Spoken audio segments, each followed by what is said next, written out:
In this episode, we're going to unpack why most sales teams say they follow a process but actually don't, and then how you can go about fixing it.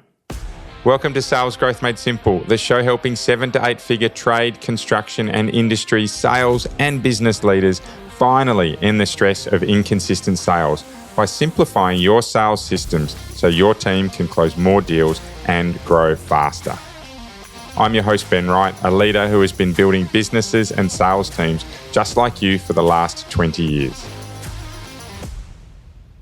In today's episode, we are going to unpack the myth from sales and business leaders where they say, yes, we follow a sales process. I'm going to share my experience as to why very few businesses that I work with actually do and give you some ideas around how you can go about fixing it. I've been consulting through to sales teams informally for over 10 years. And of course, I've had my own businesses across the last 25 years. But I've had a really razor sharp focus on doing this for about 5 years now. And in 5 years, wow, I've certainly made a lot of ground in my abilities to teach and grow businesses that I can actually pair with my real world experience of having grown a number of businesses myself. And one in particular comes to mind where we won some fast growth company awards here in Australia for terrific growth. We doubled or more across a 6 or 7 year period up until the point when we sold out to a really large Australian energy retailer. So have certainly been on both sides of the fence across the last 25 years or through to my ripe old age now of 43. And across that time, I have had so much exposure to businesses and sales processes. And I think today what I'm going to zero in on is my experience with businesses who say they have a sales process. So I want you to think of a scenario. I walk into a first meeting with a business. One of my first questions is, what are you looking to achieve? What are you wanting to make happen? And very often I hear a business say, we think we've got, in fact, not very often, almost all the time, I'll hear a business say, we've got good processes. We've written down our sales process. We know everyone knows what they need to do, but we just want to try and improve their skills. And so often my next question will be, tell me about your sales process. The response from there generally goes something like this. We get leads in, we contact them, we then have a site visit, we go out, we meet with the customer, we give them a quote, we'll handle objections, and then we'll close about 20% of our deals or 30% of our deals or 25%, whatever the number is. I go, okay, great. That's a broad framework, but tell me more. And from there, what gets really hard for most business owners or sales leaders is for them to break that process down into further steps. But what often comes from them is, look, everyone's on the same page. We're all experienced and we all know what we're doing. And my response to that is, okay, so do we have the majority of your team doing the majority of the same thing the majority of the time? And the savvy sales and business leaders, then the light bulb goes off and they're like, oh, okay, all right, let's get into this. Others will say, yeah, we do. And then I'll follow that with, okay, well, tell me how. And look, I won't keep going. But from there, it gets really hard to get granular detail out of business owners and sales leaders. And I think what I'm trying to say here is the majority of businesses think they have a sales process. And it's certainly not a thought that is from trying to hide things or cover up or that they're, being completely overconfident. But it's more a case that they probably did one day in the early days. They probably did spend some time years ago into their sales process, or they naturally have done it so many times that they think that their sales process just occurs. The reality for these businesses is that whether it's one person selling or a team, is that they don't have a sales process, and the result that comes from this is quite a significant deviation in how they run their sales calls with their customers. And what I mean by a significant deviation is that when they meet with customers on site, there's very rarely a process that says, okay, this is the first thing I do when I get to site. Then this is where we go to from here, right? And this is how we close out the on-site visit. Or when we quote, this is the first and most important part of pulling our quote together. This is then what we need to make sure from a data point of view we get. This is how we round the quote together from a very specific task level, i.e. what we do on page 1, what we do on page 2, what we do on page 3. For many businesses, there is only one page. Right? And then from there, okay, this is how we deliver the quote to the customer. These are our non-negotiables. These are the questions that we ask when we're presenting our quote. This is how we follow up with the customer. This is how many times we need to make phone calls to them. This is what we do when things are not going our way. Now, for most of these businesses and leaders, they have ideas around this, but they tend to follow their nose or follow the customer lead rather than stick to their process. Now, what they should be doing, in my experience, across many hundreds into 1,000 odd salespeople, is that they should be looking at the key activities.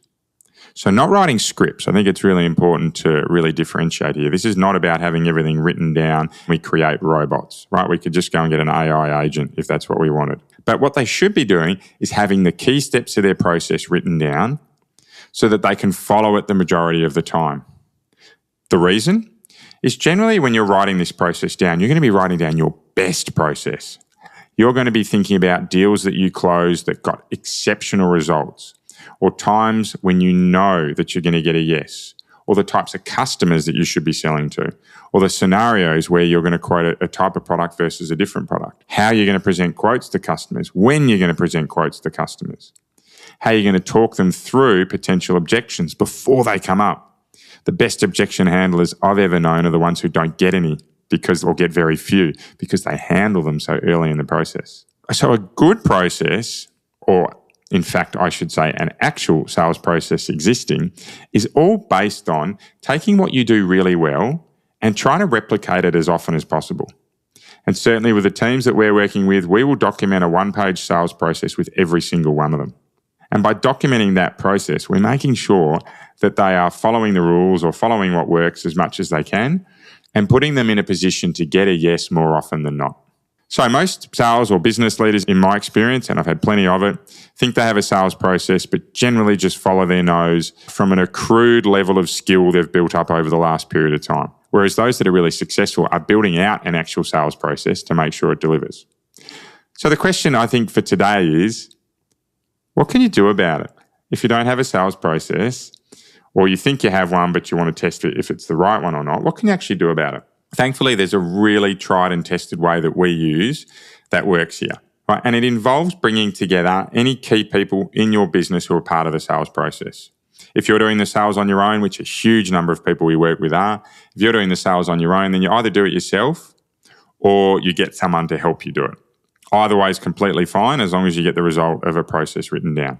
Sometimes I will say having someone who's done it before help you through it can save you a lot of time, a lot of heartache, right, and get you a better result. Because if you get a process that works 5% better, the numbers and the sales that you close from that over time dwarf generally the cost to get someone involved, but you can certainly do it yourself as well. But the idea here and the way that works is to sit down and document your sales process generally across a key number of areas. We have a resource for this that will help you along. It's at www.strongersalesteams.com/sales process.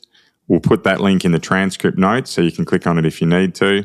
And what this process involves, is sitting down and mapping out those stages of exactly what you're doing with the customer. 5 stages is in our resource there: lead generation, meet and greet, quote, close, and then the post-sale piece. Right, they'll sit down and they'll map out the key activities across each of those stages. Generally, we're talking about between 15 and 40 steps. All right, and from there, what we see great businesses, great sales leaders do is they actually have a process that's written down. They'll print it out, they'll laminate it, they'll do whatever they need to. They'll have digital versions, but it actually steps through what they should be doing at each of these stages. The beauty is you often don't need to memorize all of this because in most instances, you'll step through those stages across different meetings or different times. So you can simply use it as a refresher to get your team or yourself performing well. And look, from there, a whole lot of fantastic things happen. Things like being able to find out where the gaps exist, looking at areas that you're doing well but want to really improve on, bringing your team together to align so you have less wastage. If you're leading a team, it's a lot easier to manage people because you don't have so many different people doing so many different things, but huge amounts of benefits that come from there. And I think that's the main message for me today. If you think you have a sales process, pressure test it by writing it down. And if you can't do that, grab a sheet of paper, grab that resource I explained to you about. It's free. It doesn't cost you anything. Go and get it. Use it to build out your sales process and then start to use it in each of your meetings, in your day-to-day sales activities. Use it as a reminder, as a cheat sheet. We all have things we refer to really regularly. If you're into health and fitness, you'll have a training program. I know when I go swimming, there's no way I can remember my full swim set most of the time. I have to write it down, or even better, I go to a squad where I don't have to think about it and it's written on a board in front of me. Right? Particularly after a few Ks, you start to struggle to remember it. The point is, having prompters is perfectly reasonable and, in fact, I'd say best practice for so many businesses around the world. So that's it for today. We've spoken about how most businesses think they have a sales process, when in reality, what I see is the majority of them actually winging it, and why it's so important to build a process out. Because if you can make a 2, 3, 4, 5, even 10% difference to your performance on site, but do that again and again and again over quotes across weeks and months and years, then the positive impact it has on your business is just ginormous. So from today, the key takeaway is I want you to please go and have a think about your process. Do you have one? If you don't, download the resource and make it happen. We're dropping episodes every Monday and Wednesday and Friday, focusing very much like today on progress over perfection and being just that 1% better. That's it for today. Look forward to seeing you next time. Bye for now. Are you frustrated spending hours of wasted time on sales quotes that you keep losing? Without changing something now, you'll continue to get these same stressful results over and over again. My free quote audit will pinpoint exactly why you're not winning more jobs and what you need to do to increase your close rates quickly. Click the free quote audit link in the show notes to get started now.